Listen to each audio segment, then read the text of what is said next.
Once upon a time, in that country there was an epidemic of wild boars.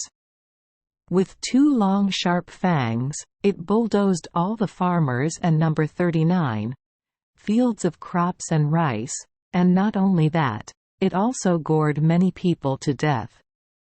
The king announced to the people that anyone who freed the country from that situation would be greatly rewarded. But that animal was big and strong and very ferocious, so no one dared to risk their lives to go to the forest where it lived. Finally, the king had to announce that whoever could trap or kill that wild boar would marry the king and number 39's only daughter, the princess. At that time, there were two brothers from the other family. Their family was very poor, so they offered to take on the job. The older brother is wise, cunning and arrogant. The younger brother is gentle, simple, somewhat foolish due to his gullibility. The king said, "To be sure of meeting that animal, you two should go into the forest in opposite directions." Late at night, the older brother set out, and the younger brother left the next morning. Just walking a short distance, there was a tiny person holding a shiny black steel spear.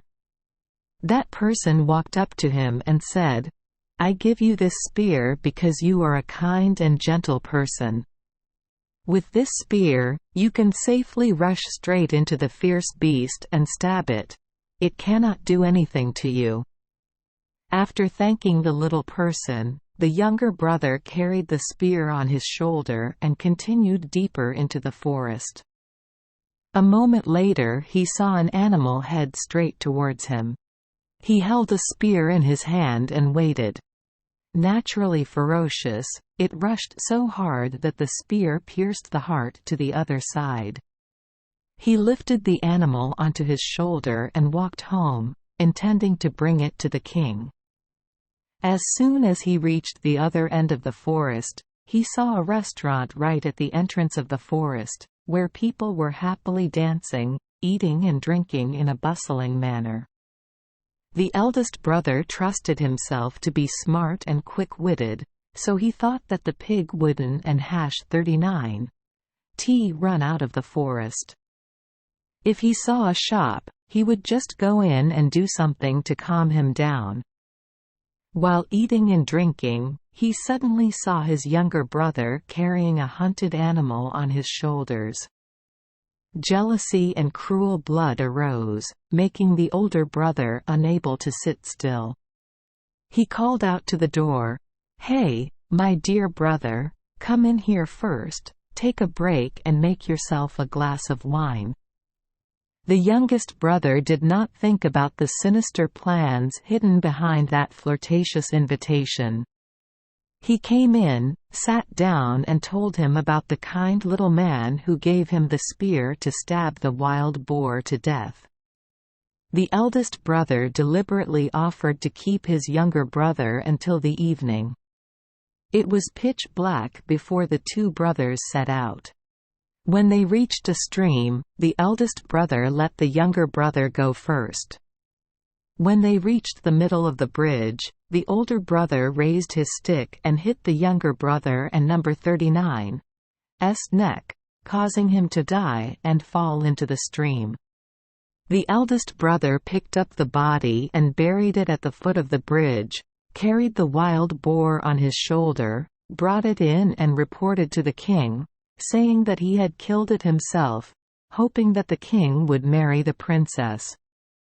When people asked why the youngest brother hadn't and hash 39 returned, the eldest brother said, "The wild boar punctured his intestines and died in the forest." Everyone believes so. But in life, kindness is returned for kindness, and resentment is returned for resentment. Years passed and no one thought about it anymore. One day, a shepherd was crossing the bridge. He saw a white bone lying at the foot of the bridge. He thought he could use it as a prison. He went down to the foot of the bridge and picked it up and took it home to cut it into a horn. When he tried to blow it, he was very surprised. He did not make a sound but instead sang, "Dear shepherd, while blowing my horn, my brother beat me to death, buried under the bridge. Oh, because of the wild boar story, I and number 39 am happy to marry the princess." He said, "This horn is so wonderful, it can sing. We must bring it to the king." He brought the conch to report to the king. As soon as the conch arrived before the king, he sang the song in his voice.